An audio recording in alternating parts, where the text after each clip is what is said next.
meeting to order for August 6th, 2020.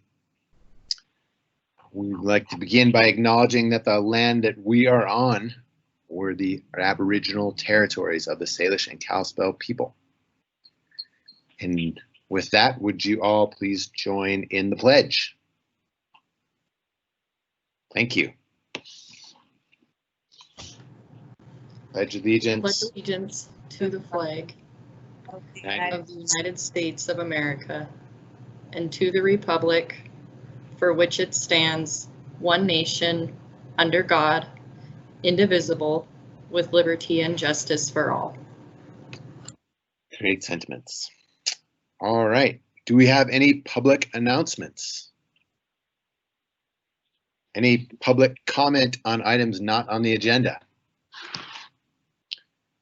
All right. I would like to let you know about our current claims list. These were claims received by the Commissioner's Office from July 2020 to July 30th, 2020. These claims total in the number of $2,496,172.21. If you'd like to see how the money was spent, you can do so on our website. All right, we have 6 hearings today. How about that? Our first hearing is on the year-end, fiscal year 20 year-end transfers on our budget, and Amanda Henthorne will be presenting.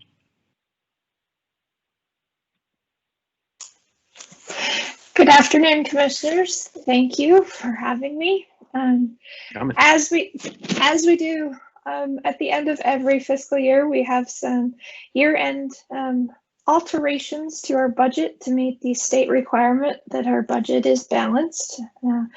During the course of a year, plans can change and things like a global pandemic can happen, which can throw things a bit out of whack.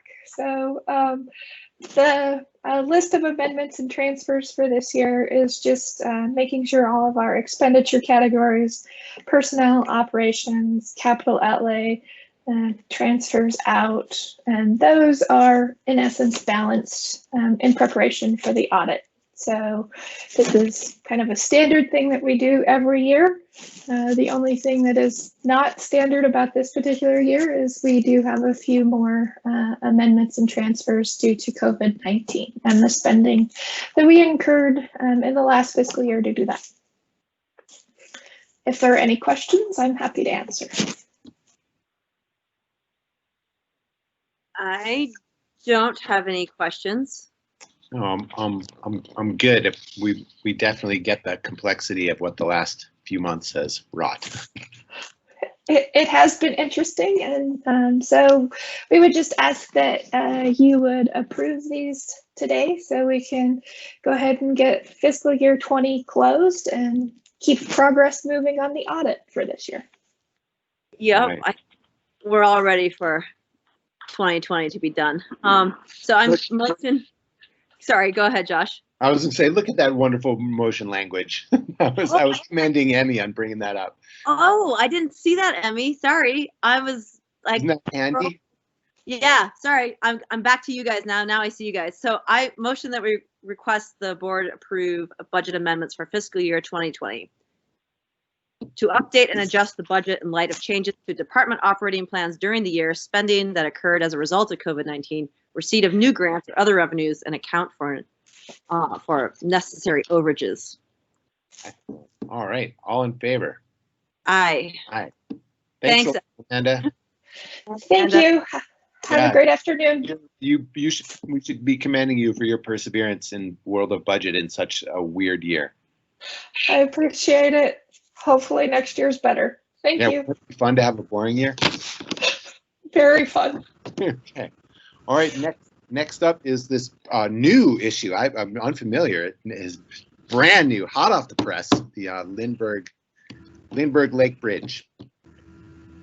Good afternoon, Commissioners. This is John Hart, and I'm going to introduce this agenda item to you. The purpose of the hearing that you're going to have this afternoon is to hear objections to the final adoption of Resolution 2020-077, which you just passed on July 9th. of this year. And that resolution assessed $642.36 against each of 115 taxable properties in Rural Special Improvement Maintenance District 282. And that is the maintenance district for maintenance and repairs for the Lindbergh Lake Bridge. The total amount that is being assessed under that resolution is $73,871.29. And though that figure is comprised of $67,295 needed to pay the winning bid for the contractor who is going to do the maintenance of the bridge later this year. It also is $6,076.29 that will go to the Lindbergh Lake Homeowners Association for reimbursement of expenses that they incurred in 2014 and 2016 for bridge maintenance. And it also includes a $500 administrative fee that Missoula County is allowed to charge under the RSID statute. So this hearing is step number 8 of the 9-step process to establish this maintenance district and to pay for the repairs, upgrades, and maintenance needed on the bridge. Step number 7 was July 9th when you passed the resolution. Another aspect of that resolution required that the clerk and recorder mail a copy of that resolution to each property owner in the district. Clerk and recorder did that. It also required the clerk and recorder to publish notice of the resolution in the Missoulian. The clerk and recorder did that on successive Sundays, July 19th and July 26th. And then the resolution set this hearing date to, as required by statute, quote, hear objections to the final adoption of the resolution. Prior to today's hearing, the county has received a handful of written comments to resolution 2020-077. The one comment, all the comments were in favor of the resolution, except one comment came from Barry Worth, who along with his brother owns some property up along the lake. And Barry had a question about how the assessments were equitably spread amongst all the property owners. And I called him early last week and I talked to him and I admitted to Barry that assessing each tax parcel was not an absolutely perfect way of assessing for these costs, but it was the most equitable way that we could figure out how to spread these costs amongst all the folks who have property up there. The other options we had were by acreage, by square footage of lots. That would have resulted in like one property owner paying more than 50% of the costs of the bridge maintenance. So that wasn't an option. Another option is determining the amount of square footage that each property owner abuts onto the Lindbergh Lake Road. That would have been an administrative headache for us, and that also would have not been a very equitable way because some of the properties up there are much wider than others. And so this methodology, just assessing the same amount for every tax parcel in the district, all 115, seemed like the fairest way to go. And after I talked to Barry about that, he was a very, very nice man. His family's owned property up there since the 1950s. He said, I think that sounds fine, John. I'm going to talk to my brother. And if you don't hear from me before this hearing, I'm okay with this. And I have not heard back from Mr. Worth. Okay. The other point that I made to him is I said, this methodology assessment was heard by the commissioners last summer when they passed the resolution of intention to create the maintenance district, change the property boundaries, and levy and assess. And the commissioners, after holding a public hearing and providing the same notice that they provided for this hearing, that is mailing to every property owner, including you, including Mr. Worth, and then publishing the Missoulian, found in that resolution last summer, the board hereby determines that the method of assessment and the assessment of costs of the bridge maintenance against the properties benefited are equitable and in proportion to and not exceeding the special benefits derived from the bridge. So that was the final point I made with Mr. Worth, is we've already kind of resolved this assessment issue. And you know, in a good-natured way, he admitted that he and his brother might have been asleep at the wheel last summer, and so and he said that's just one of the problems of owning a family place. You don't always see everything and have an opportunity. But he saw it this year, talked to me, and he seemed he seemed supportive after I was able to talk to him. Great. And then, like I said, the other 2 or 3 comments that we got last night were from people strongly supportive of this resolution. So what I wanted to do now is I think Eric Dixon is on the line, and I thought this would be a good time for Eric to just tell you commissioners and other people who are on this call in this meeting how the maintenance, what the maintenance schedule is on the bridge for later this summer. Eric, are you available to do that? I am. Thank you, John. Thank you. And unfortunately, I don't have great information. It's been a little frustrating trying to come up with a schedule. The latest information I have from L&J Construction is from Monday, and they expect their materials to be delivered on August 17th. From there, he said they will be able to plan a schedule. So it sort of falls in line with what they mentioned back in the spring of work being late in August or possibly into September. They believe that they have good temperatures needed for the epoxy coating on the bridge deck itself. So they have been moving ahead all summer.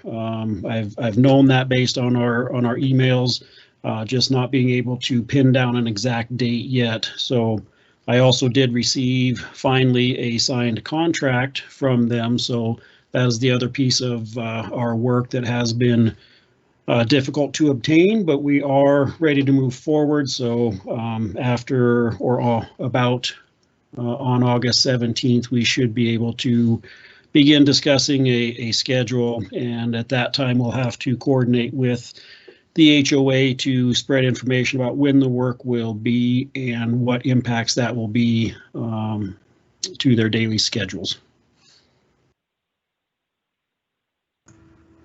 Thanks, Eric. And I believe that the Lindbergh Lake Homeowners Association had a meeting last week, and you were able to provide some of that meeting, so it could be, or some of that information, so it could be reported at that meeting. Is that correct, Eric? Unfortunately not. We did not have that information. Bill Junkermeyer had asked for it, but I did not have an update. The earliest update I had came on Monday, which their HOA meeting was on Saturday. I've already passed that along to Bill this morning, so we will continue to coordinate with the HOA. Great. Thanks, Eric.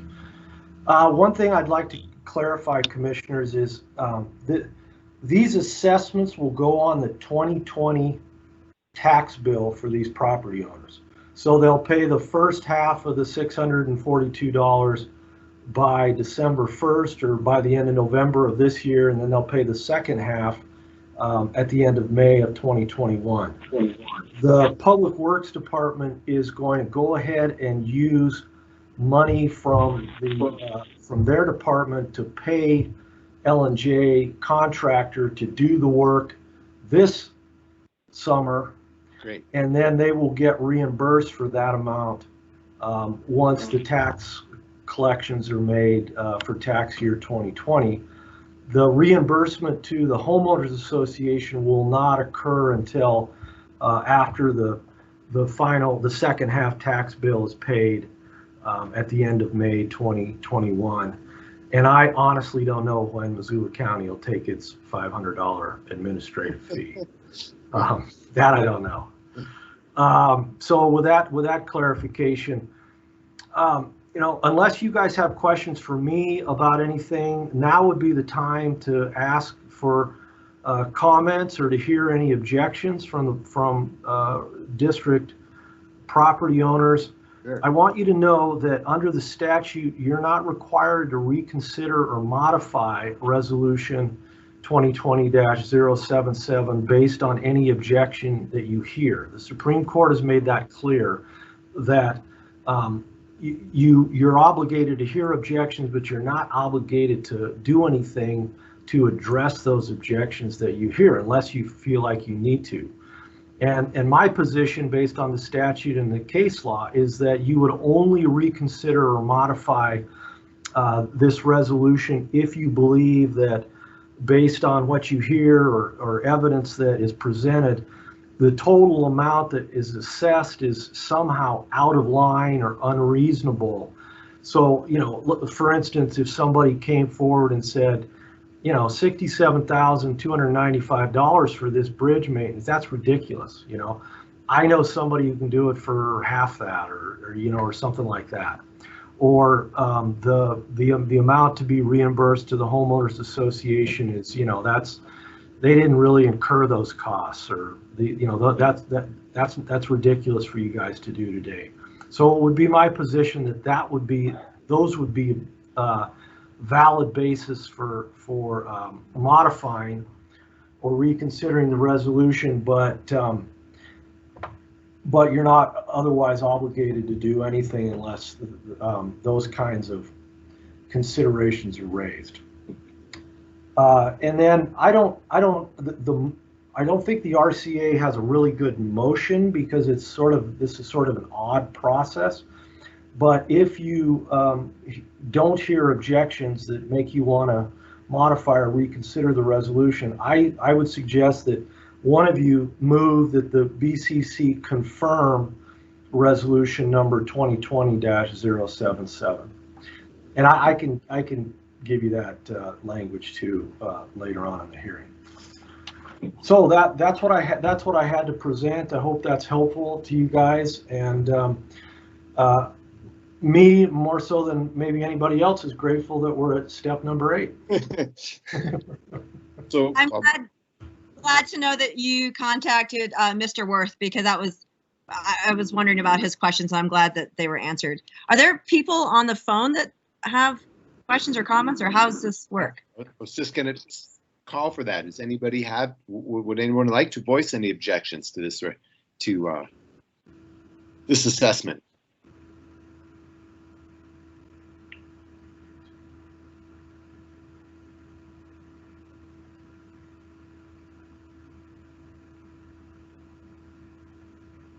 It sounds pretty quiet out there.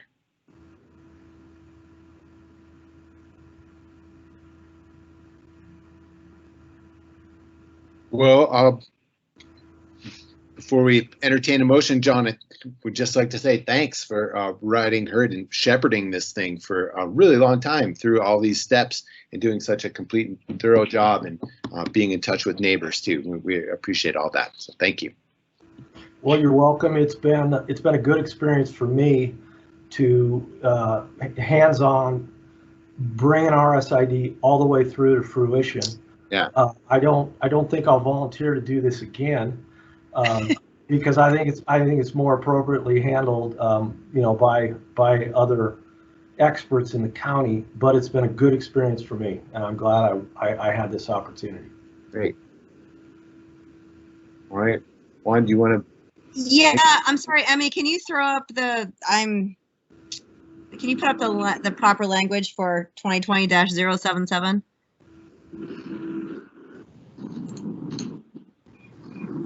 I believe that John had the correct language he wanted you to use, and that wasn't on the RCA, right, John? Say reaffirm. Is that the verb? Yeah. I'm sorry. Yeah, I just say confirm. You could use the word affirm too. Affirm. Resolution number 2020-077.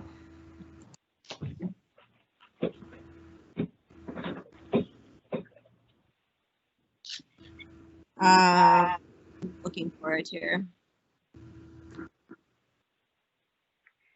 Well, I move that we affirm resolution 2020-077. I don't. Sounds good. All right, all in favor? Aye. Aye. Thanks, John. Thank you very much. Yeah, I look forward to seeing this bridge when it's all done. Good. It'd be nice to go up there and go swimming today, huh? Yes. Thanks. Okay, our next hearing is on O'Keefe Ranch Estates, and Tim Worley will present. Good afternoon, Commissioners. I am going to share my screen.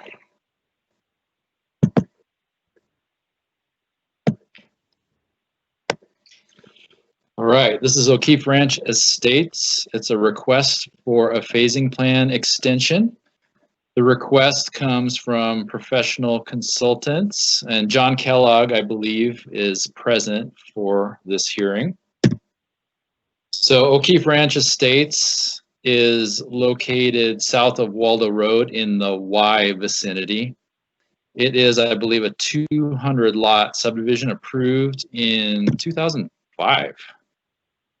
It's a 9-phase subdivision, and this request is to extend the first 2 phases of the subdivision, which are on the northern end of the subdivision. So the request is to extend phase 1, so that filing deadline is moved from October 19th of 2020 to October 19th of 2022.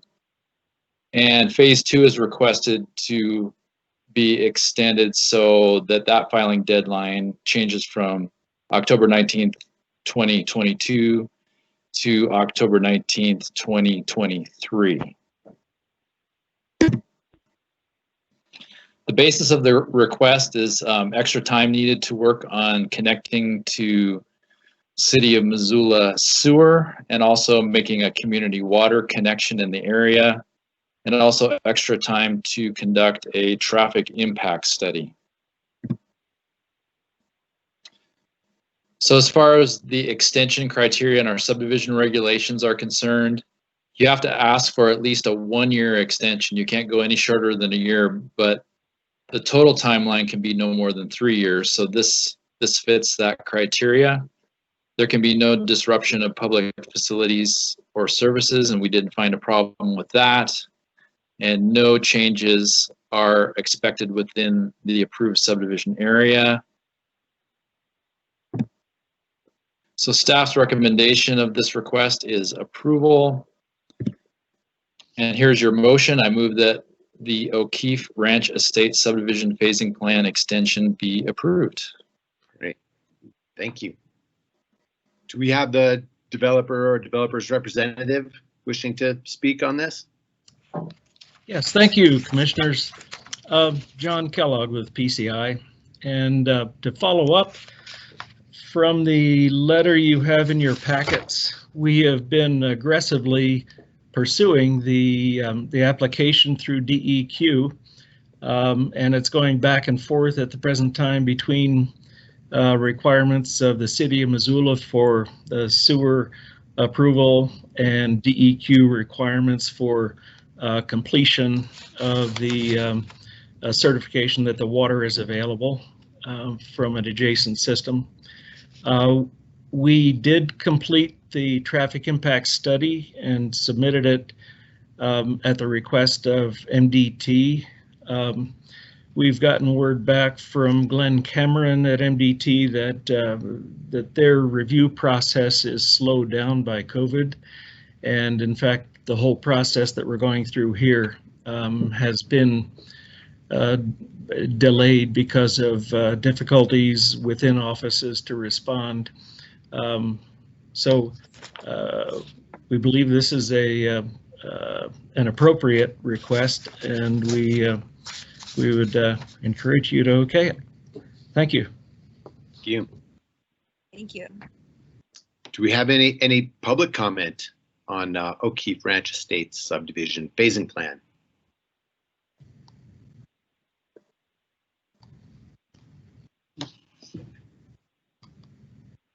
Juan, do you have any questions? No, appreciated Tim's explanation, and John, COVID. There you go. Good explanation. So I guess unless there's anyone, I can't tell if anyone's trying to call in or not, but I'm going to move that the O'Keefe Ranch Estate Subdivision Phasing Plan extension be approved. Great. All in favor? Aye. Aye. All right, thanks a lot. Thank you. Thanks, Tim. Tim, you get to stay in the hot seat next to talk to us about the Invermere condition amendment. Okay. I'm actually going to do something a little bit different today, Commissioners. We have Juniper Davis from Parks, Trails, and Open Lands with us to provide a little bit of background on the Invermere Park issue. I think that background might be helpful as I launch into my presentation about something very specific, and that's a condition amendment that facilitates a park plan change. So if Juniper is on the line, I think we'll have her kick things off, and then I'll launch from that into my own presentation. Sounds good. I am here. Tim, thank you for passing it off. So I'm happy to be here today to talk about park planning for Invermere Park. You'll notice on your agenda that right now you're considering Tim's agenda item, which relates to the condition amendment request. And immediately after that agenda item is another related to the Invermere Park, and that's one that I'll be presenting related to adoption and approval of the master plan that's been developed for that park. So two agenda items that are overlapping to a certain extent, which is why Tim and I are going to tag team a little bit. And you might hear a little bit of repetition of material from one agenda item to the next, and maybe potentially some confusion if people have called in to submit comment as to which agenda item they should be submitting their comment on. But I think we can muddle through it pretty well, understanding the issues that are before us. So back in, gosh, I think it was 1999 or 2000, the Missoula Board of County Commissioners approved the Invermere subdivision. And the conditions of approval indicated that the dedication and development of the parkland would take place over the course of 3 phases of the subdivision. I'm going to pull up and share my screen really quickly, I hope. Just for a view of the property information system here, so you can see a little bit about the existing lay of the land out there, kind of in this lower Miller Creek area. If you are able to see, I have highlighted here on the first parcel that was dedicated as part of the subdivision. That's a 9.94 acre parcel that was dedicated to the city. And then we have a second parcel here, a 2.16 acre parcel that was dedicated to the city in 2018. And if you can see where I'm drawing my cursor, you may not be able to, but there will be a third parcel to be dedicated as part of the phase 3 development of this subdivision. And when all 3 parcels are finalized and dedicated, that will be the footprint, so to speak, of this eventual park out in this subdivision. So now I'll stop sharing my screen there. And with that, I'll turn it back over to Tim to talk about the condition amendment. Thanks, Juniper. Appreciate that background. So now, Commissioners, we move to a very specific condition within Invermere Subdivision, and I should point out that this is a request from Gilbert Larson, who is representing Drake Lem. And as Juniper pointed out, this project is located in Upper Miller Creek. And this subdivision dates all the way back to 1999 and all but one of the phases have been filed. The only phase yet to be filed is phase 3A in the northwest corner of the property. So this request is to amend condition 21, which is really the park condition. The current requirement within the condition is for an athletic field to be constructed. And this offers immediate challenges, including high maintenance, significant grading and disturbance, removal of trees, etc. It's certainly not the preferred option by the developer to do an athletic field, and it appears that a preponderance of subdivision lot owners would prefer not to have an athletic field as well. The preference is for a more natural park layout, including both active and passive recreation. The emphasis of the original condition was active recreation. So the combination of active and passive recreation might include things like walking trails and resting areas. And the park plan that's been developed, which has been a partnership really between Gilbert, City Parks and Recreation, and County Parks, Trails, and Open Lands, includes a graphic that shows different elements that could make up this park plan, including a much smaller area of irrigated turf, about a ½ acre, more of an emphasis on native veg as opposed to manipulation of a site that has over 40 feet of drop within it. A potential combination of both an ADA concrete sidewalk and then an aggregate pathway, a couple of picnic tables, etc. It's more of a natural park that fits into this setting, we think, better. So condition amendments are permitted in Chapter 5 of our subdivision regulations, subject to certain criteria. And so what we have to address is this condition right here, and I'm not going to go into every little element of this condition, except to point out right in the middle, explicitly there was a requirement for a 340 foot by 200 foot area graded out to about 1.5% slope for active recreation. That's what the developer would prefer not to do, and that's basically a soccer field. The original thought on this is that this would be a nice location for a soccer field. So the developer has submitted alternative condition language that omits the requirement for the athletic field and emphasizes a combination of active and passive recreational use. There's also a phrase in here that makes reference to an acceptable guarantee that would be provided in lieu of immediately finishing the park ahead of phase 3A. And staff's recommendation is not to include that language. We would like to see this park get built, as it's been a 20-year time frame for this park. And we think the time has come to get this park completed, essentially. Now, I have to point out that we did a little investigation on public improvements, and when the phase 3A final plat does come in, it appears that state law would allow this developer to bond for park improvements because those are public improvements. But on the record, I guess it would be staff's recommendation, if at all possible, to get this park finished up with the filing of phase 3A. And thus the language recommendation, the slight alteration in the language coming from staff. So next, I'd like to just do a brief review of our criteria, subdivision review criteria with regard to condition amendments, and then just a brief summary of public comment, specifically with regard to the condition amendment itself. So with these sorts of changes, they need to be minor in nature. They need to fundamentally comply with the subdivision regulations. They need to leave regulatory protections and safeguards intact.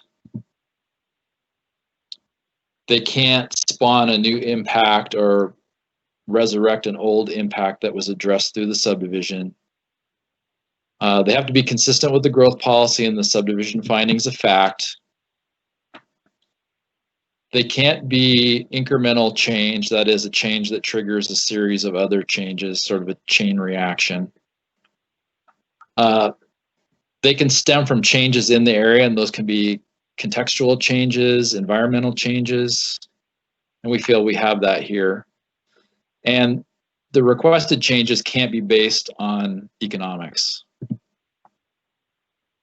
And I'll summarize our findings. We've noted that active and passive recreation opportunities have changed markedly since 1999 in the Miller Creek area. The Miller Creek area has a significant density of parks. We also find ourselves in 2020 with great assets over at Fort Missoula with regard to soccer fields and in other portions of Missoula. So this isolated soccer field probably would not be the most appropriate thing for this location. We found that the condition change wouldn't introduce an impact. It wouldn't lead to a series of other changes, and regulatory safeguards would be retained. So in essence, we've had significant public comment over the past probably 2.5 months. Sorting out park issues has delayed the filing of Phase 3A, and that's caused construction delays as people want Phase 3A to be filed so they can take possession of lots and get homes built. I think there are a number of folks that expected to have built by now, or at least gotten started, and those construction projects have been delayed. There's been an increase in construction costs, or so we've heard. And there's a real concern now that if this drags into winter, that these homes will become winter builds, which will further increase construction costs. So to summarize everything, commissioners, we do recommend approval of the condition amendment request. And there's your motion on the screen. And I will be available, as will Juniper, if you have further questions. Thanks, Tim. Do we have anybody who is representing this project who would like to speak? Yes, this is Gilbert Larson. We concur with the recommendations. I would like to also just thank Tim and also both city and county parks for helping us through this master plan process, and encourage this to move ahead as soon as we can. Great. Do we have any public that would like to offer any comment on this?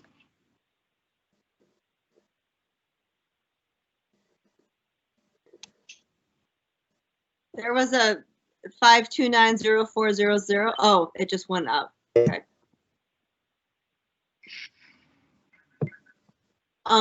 Can you throw that language back on, Tim? Sorry.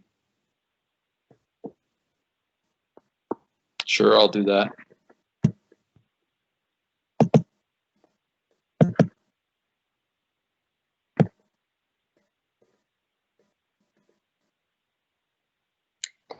Okay, I haven't heard from anyone else, so I'm going to move to approve amendments to condition number 21, allowing modification of the park plan in Invermere phases 2 and 3, subject to staff's recommended changes. Great. No winter building. Let's get it done. Let's get it. I like it. All right, all in favor? Aye. Nice. Thanks a lot, Tim, and I appreciate everyone's long patience with this. But we're not done yet. We have a master plan. We have a master plan. Thanks, commissioners. Master plan. Yeah, thank you, Tim.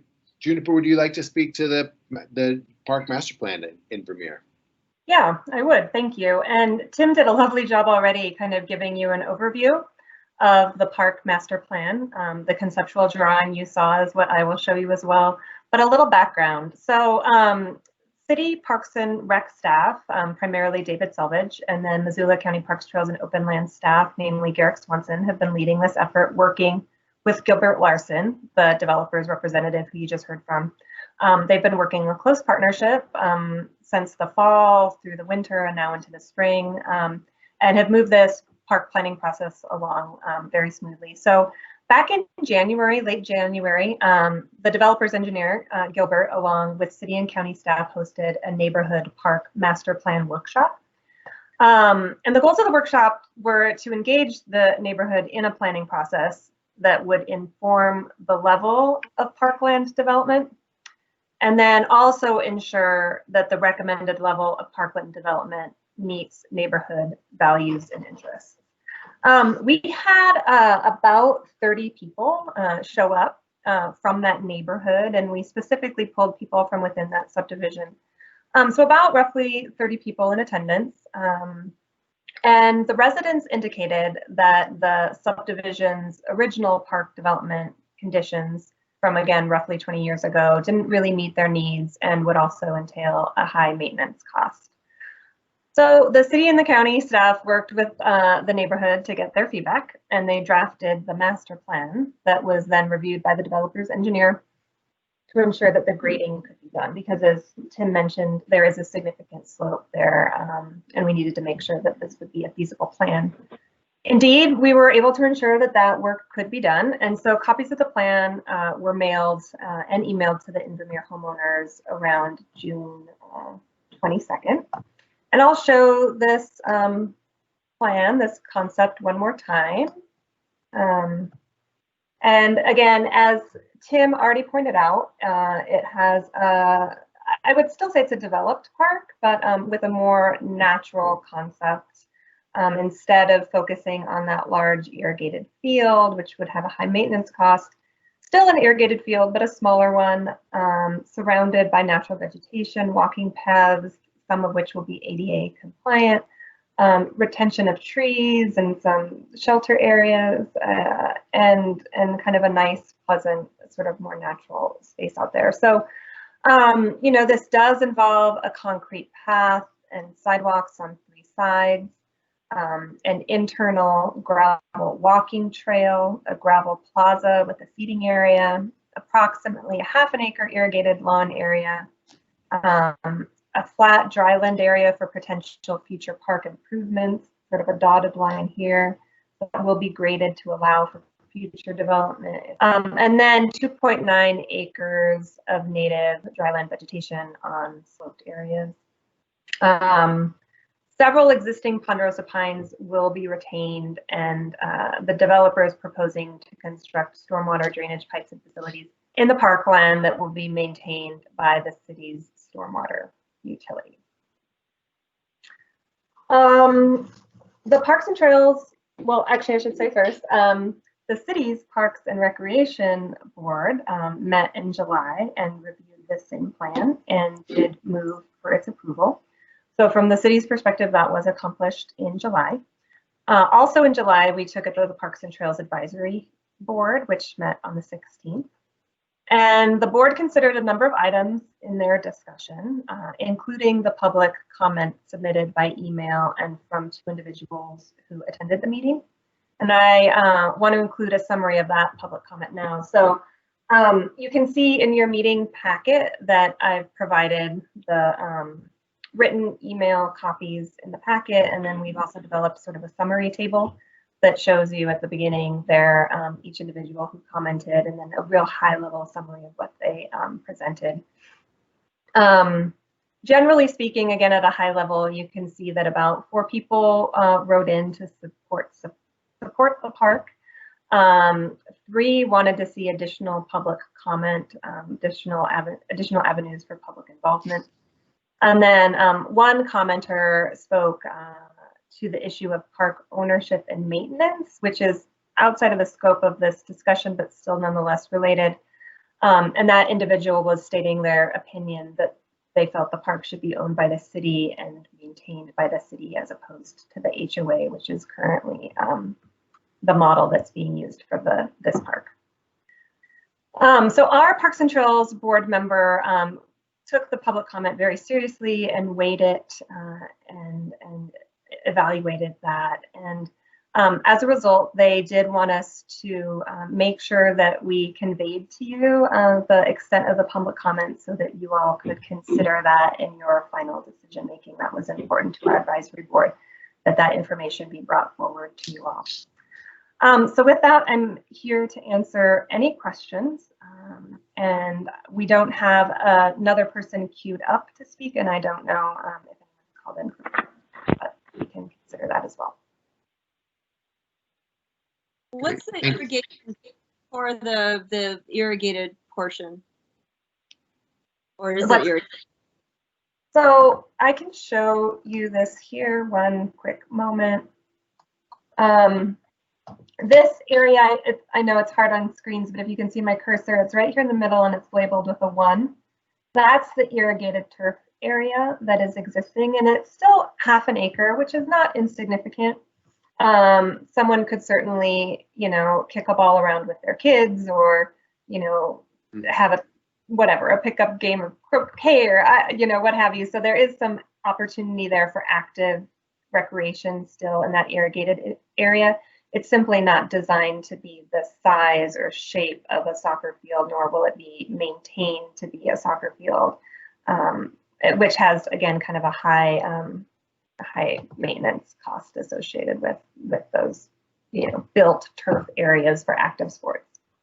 To create that irrigated area, does some grading have to happen, or can this be done kind of in the as it is now? No, grading will need to occur, and that is the responsibility of the developer, and it is why we spent some time making sure the plans had an opportunity to be back with the developer to ensure that the grading and drainage could be accomplished, and they did take the time to review that, and they acknowledged, and they responded that yes, they could.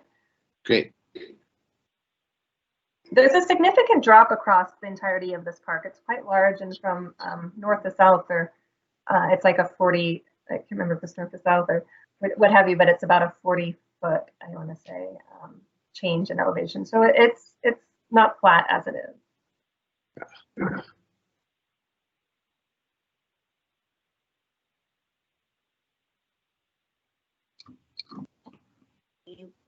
Anyone else? Yeah, good question.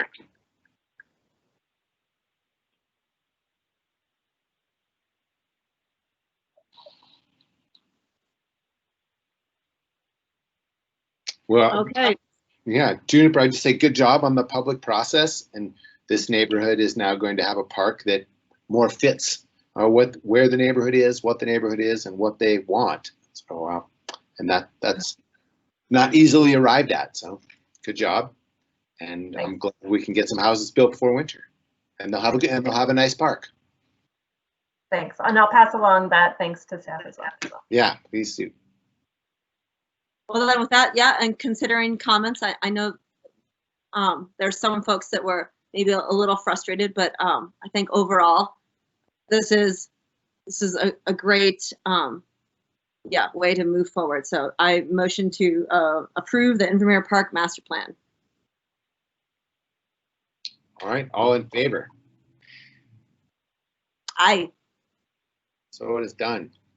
Great, thanks everybody. Thank you.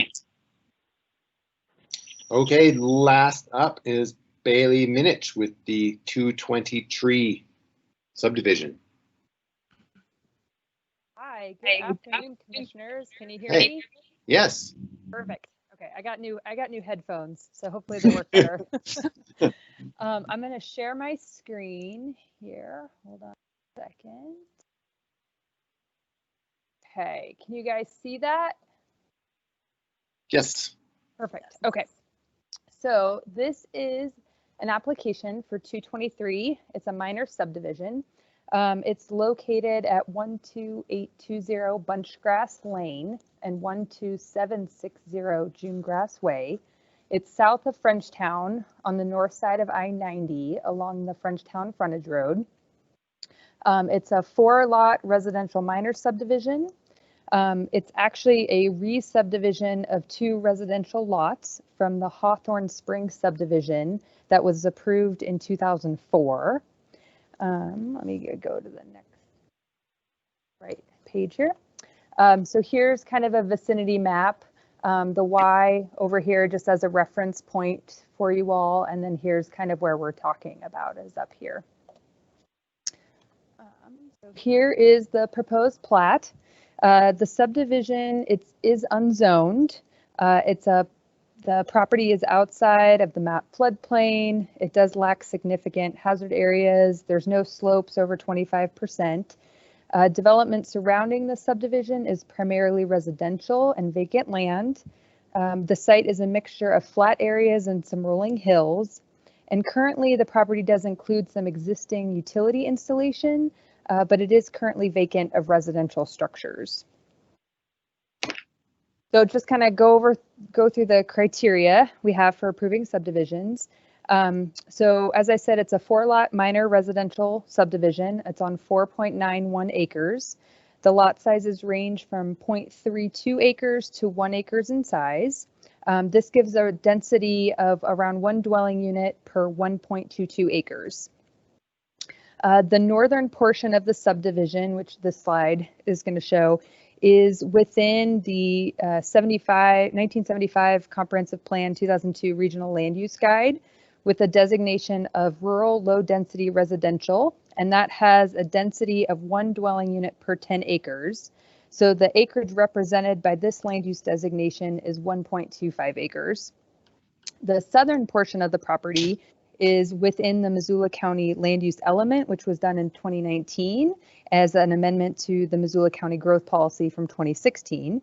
And that has a designation of rural residential and agriculture with a residential density range of 1 dwelling unit per 10 acres to 1 dwelling unit per 2 acres.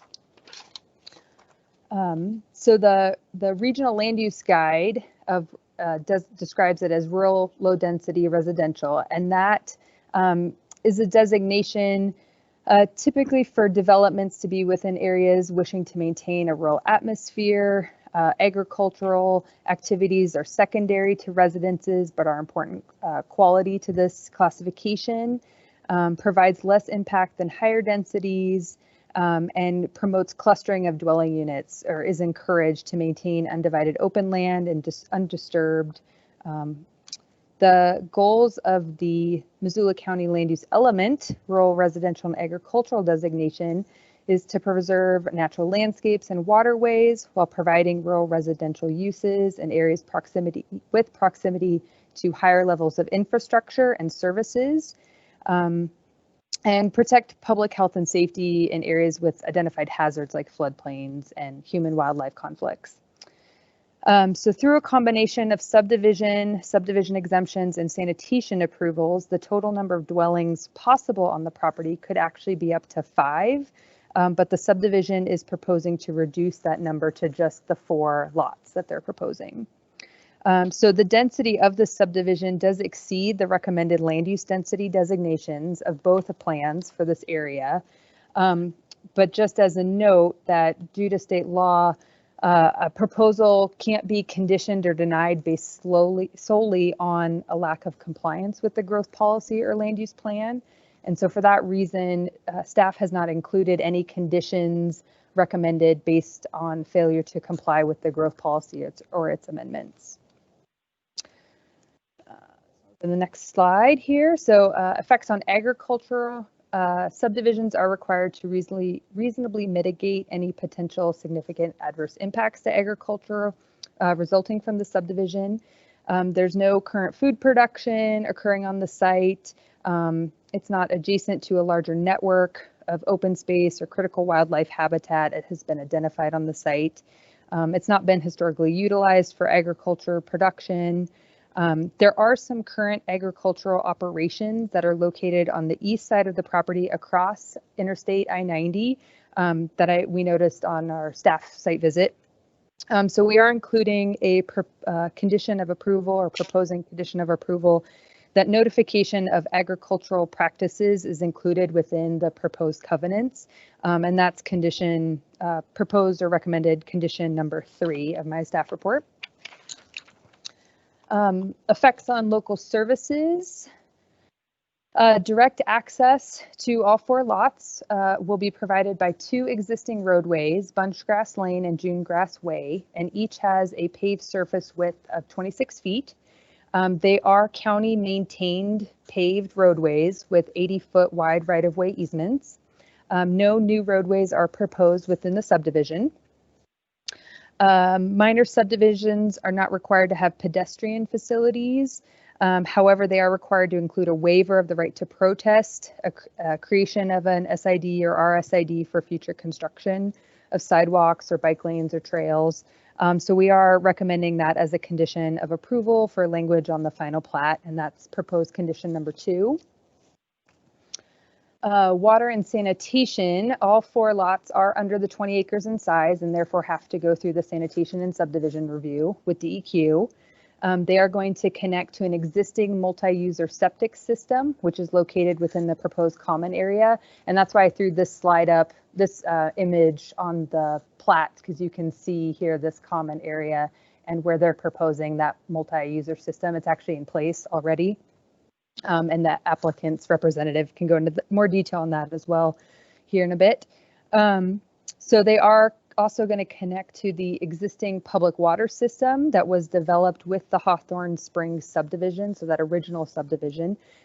They did submit a capacity and willingness to serve letter that was signed by the public water district for the subdivision. Parks and Recreation, they are proposing 2.3 acres of common area dedication between Bunchgrass Lane and Junegrass Way. That's that common area with their existing multi-user system. It is that proposed common area, it is divided by Junegrass Way down here in this small corner, if you can see my screen. So here's Junegrass Way, the easement's right here. And so that common area does extend over onto this side. And that serves a utility function. There's some utility boxes, and I believe there might be a pump for their septic or sewer system connection. We do have a requirement in our subdivision regulations that a lot cannot be divided by a public roadway. And so we are recommending a condition of approval that requires that small area on the east side of the roadway to be labeled common area number 2. So basically they need to split it into common area number 1, which would be on the bigger portion, and common area number 2 on the actual plat. And that's proposed condition number 5. We are also requiring that common areas that they're actually dedicated on the final plat. And so that's proposed condition number 6 as well. Minor subdivisions are exempt from parkland dedication requirements. So there is no additional parkland dedication that they're required to do. This common area is specifically for their utilities, but they're not required to provide that amount. And just as a note, the original Hawthorne Springs subdivision did provide a parkland dedication. It was a major subdivision. They did 41 acres as common area and also provided a conservation easement of around 160 acres to the Rocky Mountain Elk Foundation for protection of winter elk habitat. And that's further to the north when you get up on the hill from the subdivision. So fire, they did do a fire hazard assessment for the subdivision that indicated very little risk for fire hazard on this property.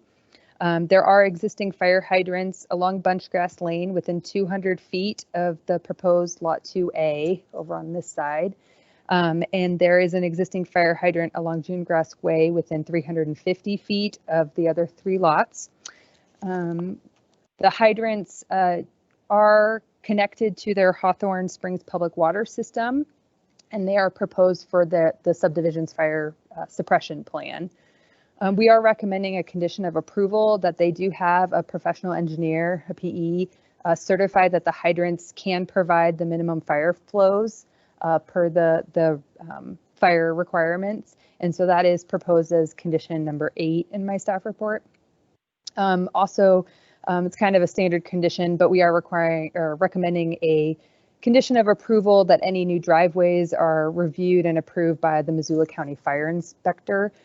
Generally, if a driveway exceeds 150 feet in length, they have to provide a turnaround, make sure emergency services. Really, the two, just these two lots over here on the east side could potentially have, if the houses are pushed back towards the lot, they could exceed that 150 feet. So that's why we're just recommending that as kind of a standard condition in case that happens. Effects on the natural environment. Vegetation on the property consists of native grasses, some low-lying shrubs, and some weeds. There are also some medium-sized trees along Bunchgrass Lane near the northern property line. Existing residential riparian areas were avoided in the original subdivision design and are being preserved adjacent to this subdivision. I mentioned that the parkland dedication of the 41 acres of common area and the conservation easement from the original subdivision as well. Weed management, the covenants do include notification to property owners and provide information on noxious weed management and refer to the Montana County Weed Control Act. But we did notice on our site visit that there are existing weeds that are dispersed throughout the subdivision, mainly in that proposed common area location, more than likely because of that they have already put in the existing multi-user system. And the applicant does state that measures will be taken to manage weeds on the property, but they did not submit a plan with the application. And therefore, staff is recommending that a revegetation and weed management plan be required and included as an amendment to the existing covenants. And so that is proposed condition number 4 of my staff report as well. So we did mail notice to adjacent property owners within 300 feet of the subdivision boundary on July 16th of 2020. At the time of my staff report, we had 1 comment that was received. We've actually received 2. They are the same comment letter, just 2 different people signing it. They are they're adjacent neighbors on Wilson Lane, which is adjacent to the original Hawthorne Springs subdivision. And their concerns were regarding access off of Wilson Lane onto Bunchgrass Lane, the location of the existing mailboxes on Bunchgrass Lane, the homeowners parking on Bunchgrass Lane during the winter months due to some of the slippery winter conditions that we can see in Montana, and then the desire to connect to the Hawthorne Springs water system. And so staff is recommending approval of the subdivision request with the 8 proposed conditions that I have in my staff report. And I've included a motion for you guys as well. I'm happy to answer any questions you have. And I know the applicant's representative is also on the call that may be able to answer anything for you too. Great. Well, Bailey, let's hear from the developer's representative, and then we can dive in. Thanks. Thanks, Hi, Bailey. Commissioners.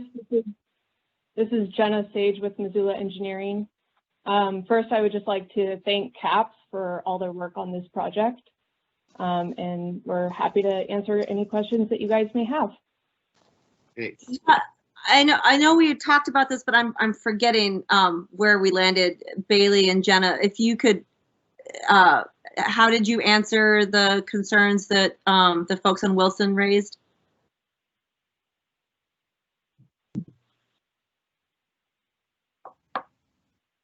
Which specific concerns were you talking about? Mailbox access and slippery roads. Yeah, so mailboxes is those locations are approved through the postal system. So it's not a requirement, or CAPS can't condition where those would go. Though that's basically set up by the post office. It's their desired location where they go. So if those needed to be moved, I mean, really that would be who they would need to talk to and work with to move that if the post office wanted to. As far as parking on Bunchgrass, Bunchgrass and Junegrass both are county public roadways. So the only way to limit parking on, say, the shoulder of the roads would be the commissioners would have to do a resolution. I think it's a resolution, not an ordinance, limiting or basically stating that no parking could occur within the right of way of those roads. So that's not something that could be required through the subdivision portions of it. As far as the desire for the, for that neighboring property owners to connect to the public water system, the existing water system, it's not like a public water system, say like sewer water, like city water, right? It's specifically designed for this subdivision, so it's managed by this subdivision. So they get to decide whether or not somebody connects to it. We can't go in and say, hey, you will allow these people to connect. If they wanted to do that, they'd probably have to come in as part of the subdivision, or basically, you don't want to use the word annex, but that's the best example, almost like annex as part of the subdivision. They'd have to be part of the HOA. They'd have, all of the maintenance requirements is that. But that would be something that the Hawthorne Springs, community or neighborhood, they would have to be the ones to approve or deny that request. So it's not a condition of subdivision that we could include on that. And then what was the other concerns?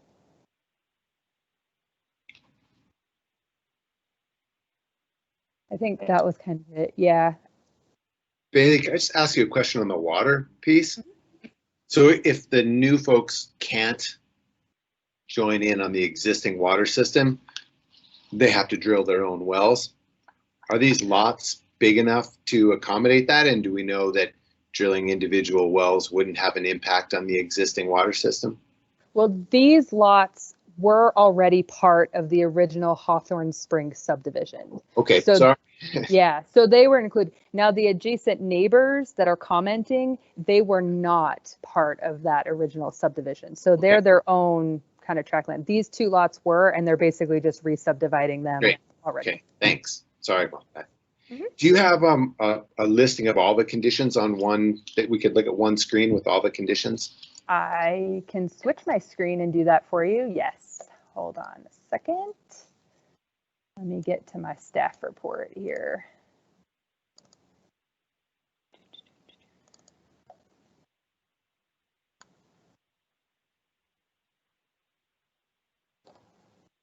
I haven't figured out a good way to do this other than to stop sharing and reshare. So hold on. What do you need to do?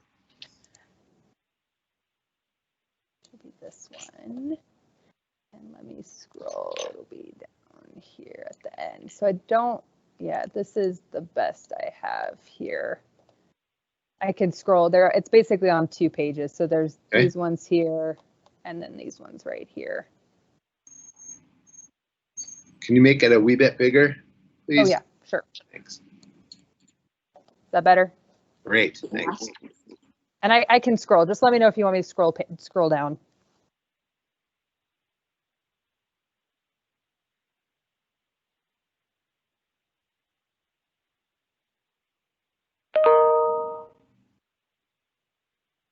So we got number 2, they're going to do an SID or RSID for sidewalks.